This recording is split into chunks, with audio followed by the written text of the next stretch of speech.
মাহে রমজান আমাদের অত্যন্ত নিকটবর্তী, আর 2 দিন পরেই রমজান শুরু হবে। এজন্য আমরা চাই যে বিভিন্ন উপলক্ষে কিছু শেখা হয়। প্রত্যেক দিন আসলে শেখাও সম্ভব না, শেখানো সম্ভব না, কারণ আমরা এখন আর কেউ শিক্ষার্থী না। আমরা সবাই বিভিন্ন কাজে ব্যস্ত থাকি, পারিবারিক, চাকরি বাকরি, বিভিন্ন ইস্যু। তো আমাদের কোনো কিছু শিখতে হলে আমাদেরকে এই বিভিন্ন উপলক্ষকে কেন্দ্র করে আমাদের কিছু শিখতে হবে। তো তারই ধারাবাহিকতায় আমরা চেষ্টা করেছি যে আমাদের গার্ডিয়ানরা, আপনারা যদি রমজান সম্পর্কে কোরআন হাদিসের কিছু জ্ঞান আমাদের যদি হয়, আমরা শেয়ার করি, তাহলে এর দ্বারাই আপনাদের মাধ্যমে আমাদের শিক্ষার্থীরাও উপকৃত হবে। আবার আপনার মাধ্যমে আরেকজন আমাদের বোনেরও উপকারিতা বা একজন মায়ের উপকার হবে। কারণ ইসলামের জ্ঞান হচ্ছে মানুষকে শিখানো। ইসলাম এমন একটা ধর্ম যেখানে একা একা ভালো থাকা যায় না। ইসলাম বলছে যে তুমি যা জানো এটা অন্যের কাছে পৌঁছে দাও। রাসূল সাল্লাল্লাহু আলাইহি ওয়াসাল্লাম বলেন বাল্লিগু আন্নী ওয়ালাউ আয়া, আমার পক্ষ থেকে যদি একটা আয়াত হয় তাহলে সেটা তুমি অন্যের কাছে পৌঁছে দাও। আল্লাহ তাআলা বলেন ফালাউলা নাফারা মিন কুল্লি ফিরকাতিন মিনহুম তাইফাতুল লিয়াতাফাক্কাহু ফিদ-দীন, যে তোমাদের মধ্য থেকে বড় একটা জনগোষ্ঠীর মধ্য থেকে কিছু সংখ্যক মানুষ, ছোট একটা দল, তারা কেন বের হয়ে যায় না যে লিয়াতাফাক্কাহু ফিদ-দীন, ইসলামের গভীর জ্ঞান অর্জন করবে, ইসলামের পাণ্ডিত্য অর্জন করবে, তারা ইসলাম সম্পর্কে বড় বড় ইসলামিক স্কলার হবে। হওয়ার পরে কি করতে হবে?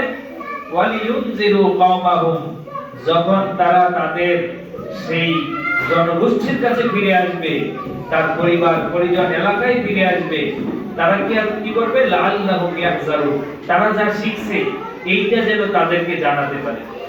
তো এই যে জানানো, এই যে কোরআন হাদিসের জ্ঞান শেয়ার করা, এটা হচ্ছে আল্লাহর পক্ষ থেকে নির্ধারিত, এবং এইটা নবীদের কাজ ছিল। এটা কাদের কাজ ছিল? নবীদের কাজ ছিল। এখন কি নবীরা আছে? নবী আছে? কোনো নবী নাই। তাহলে নবীর কাজটা কাদের? উম্মতদের জন্য, উম্মতদের উপরে, আমাদের উপরে, আপনাদের উপরে। আমরা অনেক সময় মনে করি যে ইবাদত, বন্দেগী, কোরআন তেলাওয়াত সবকিছু ভালোভাবে করবে হলো হুজুররা, আর অন্যরা হচ্ছে ভুল ধরার জন্য। হুজুর কি জন্য বাজারে সময় নষ্ট করে? হুজুর কি জন্য হাসি হাসি কথা বলে? হুজুর কি জন্য এইখানে যায় ওইখানে যায়? এইগুলো হচ্ছে সাধারণ মানুষের কাজ। আর হুজুরের কাজ হচ্ছে কি? ইবাদত করা। আসলে কি এরকম না, বরং এর উল্টাটা। হুজুর তো আছে, ওনাকে আল্লাহ তাআলা সম্মান দান করছেন, ইলম দান করছেন, কিন্তু আমরা যারা সাধারণ মানুষ, আমাদের তো এই বিষয়ে শিখতে হবে। তো আজকে রমজান বিষয়ে আমরা অনেক কিছু শুনেছি। তা আমি আপনাদেরকে রমাদান বিষয়ে অল্প কিছু কথা বলবো।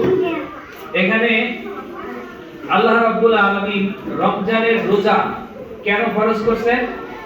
আল্লাহ তাআলা বলেন লাআল্লাকুম তাত্তাকুন, যাতে করে তোমরা মুত্তাকি হতে পারো, পরহেজগার হতে পারো। মুত্তাকি কি? মুত্তাকি হচ্ছে যারা সব সময়, সর্বাবস্থায়, সব কাজে আল্লাহ রাব্বুল আলামিনকে স্মরণ করে, তারাই হচ্ছে কি? মুত্তাকি। তাফসীরে বাইজুরীর মধ্যে এই মুত্তাকির একটা বৈশিষ্ট্য বলেছেন, তারপর একটা সংজ্ঞা দিয়েছেন যে ইমতিসালু আওয়ামিরিল্লাহি ওয়াল ইজতিনাবু আন নাওয়াহিহি, অর্থাৎ আল্লাহ রাব্বুল আলামিনের আদেশগুলোকে সঠিকভাবে পালন করা এবং আল্লাহ তাআলা যে নিষিদ্ধ বিষয় রয়েছে এগুলো থেকে বিরত থাকার নামই হচ্ছে তাকওয়া। তাহলে রমজান আমাদেরকে শিখায় আল্লাহ রাব্বুল আলামিন যে কাজগুলো করতে বলেছেন ওগুলো করা, আর যেগুলো নিষেধ করেছেন তার থেকে কি করা? বিরত থাকা। রমজানে রোজা রাখলে কি হবে? এটাও আল্লাহ রাব্বুল আলামিন আমাদেরকে বলে দিয়েছেন। যে হাদিস শরীফের মধ্যে আসছে কুল্লু আমাল ইবনে আদম ইউজাফু বি আশারি আমসালিহা। রাসূল সাল্লাল্লাহু আলাইহি ওয়াসাল্লাম বলেন বনি আদমের প্রত্যেকটা আমলে একটা নেকির পরিবর্তে 10টা নেকি দেন। কয়টা? 10টা।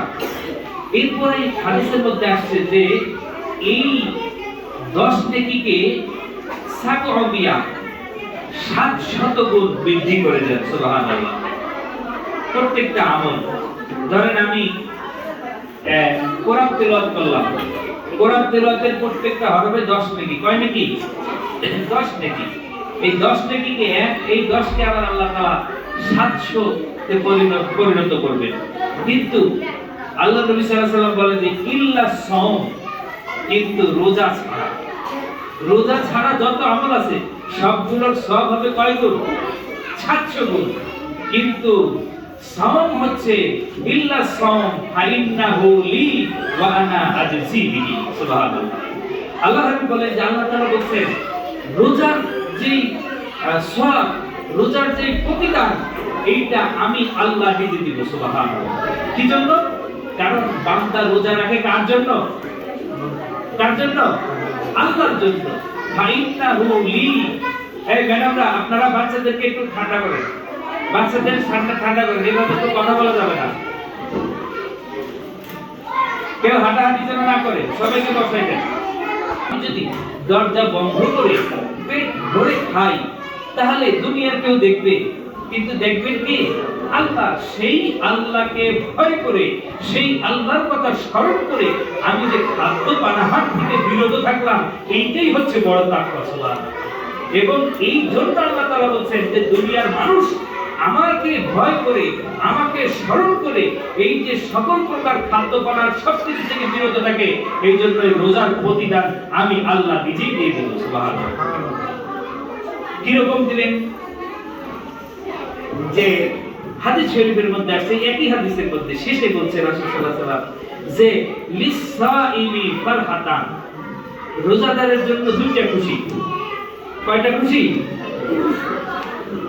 কয়টা খুশি? দুইটা। এক নম্বর হচ্ছে ফারহাতুন ইনদা ফিতরি, যখন সারাদিন রোজা রাখার পরে যখন ইফতারি করি তখন একটু ভালো লাগে না, মনের ভিতরে খুশি লাগে না? তো হাদিসের মধ্যে বলছে যে রোজাদারের জন্য দুইটা খুশি। একটা হচ্ছে আমি যখন ইফতার করি এই ইফতারির সময় খুশি লাগে।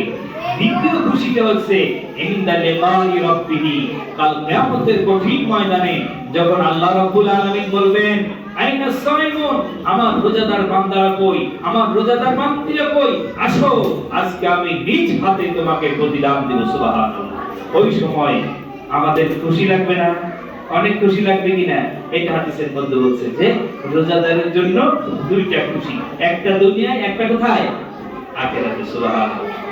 যেটা রাসূল সাল্লাল্লাহু আলাইহি ওয়াসাল্লাম হাদিসের মধ্যে বলছেন যে লিসাইমি ইন্না লিসাইমি বাবান, রোজাদারদের জন্য একটা দরজা আছে, ইকালু লাহু রায়্যান, এই দরজাটার নাম হচ্ছে, এই গেটটার নাম হচ্ছে রায়্যান। অর্থাৎ কিয়ামতের দিন জান্নাতের যে গেট থাকবে, জান্নাতের গেট কেমন থাকবে? হাদিসের মধ্যে আসছে যে পবিত্র কোরআনের মধ্যে আল্লাহ তাআলা বলেন যে ওয়াসিকাল লাযিনা তাকাউ রাব্বাহুম ইলাল জান্নাতি যুমারা, কিয়ামতের দিন জান্নাতবাসীদেরকে ধাক্কায়া ধাক্কায়া জান্নাতে দেওয়া হবে। আচ্ছা, জান্নাতে কি ধাক্কায় ধাক্কায় দেওয়া লাগবে? জান্নাতে তো আমরা এমনিই যাব, ধাক্কানো লাগবে কে? শুনেন, এই আয়াতের ব্যাখ্যায় হাদিসের মধ্যে আসছে যে এই রকমের বাচ্চাদেরকে বাইরে নিয়ে যাবে, বিভিন্ন ধরনের খাবারের আইটেম আছে, ওয়েলকাম। আপনারা ভালো ভালো রেস্টুরেন্টে গেলে কি যাওয়ার পরেই একটা ওয়েলকাম শরবত দেন না? হ্যাঁ, সুন্দর। আমরা যারা কোন নতুন যাই আমরা মনে করি কি এইটার আবার কয় টাকা দাম দিব, এরকম বলি না? কিন্তু আসলে ওইটা কি থাকে? রেস্টুরেন্টের পক্ষ থেকে ফ্রি থাকে, গেলেই আপনাকে একটা ওয়েলকাম, একটা শরবত দেয় বা একটা খাবার দেয়। তো ওই রকম জান্নাতের মধ্যে যখন যাবে, যখন প্রথম গেট দিয়ে ঢুকবে, এত সুন্দর গেট, এত সুন্দর, এত খাবারের আইটেম, বিভিন্ন ধরনের, মানুষজন দেখে মনে করবে যে এটাই মনে হয় জান্নাত, এখানে খাওয়া শুরু করবে। সুবহানাল্লাহ। যখন এখানে বসে খাওয়া শুরু করবে, সবাই বসে যাবে, ফেরেশতারা বলবে যে তোমরা এখন এখানে বসে আছো কেন? জান্নাত তো আরো সামনে, উঠো উঠো। আবার যাওয়ার পরে আবার একটা স্থান থাকবে, স্টেপ থাকবে, ওইখানে আবার খাবার দাবারের আয়োজন, আগের চেয়ে আরো ভিন্ন আইটেম। সুবহানাল্লাহ। এই জন্য জান্নাতের মধ্যে এত নাজ নেয়ামত আল্লাহ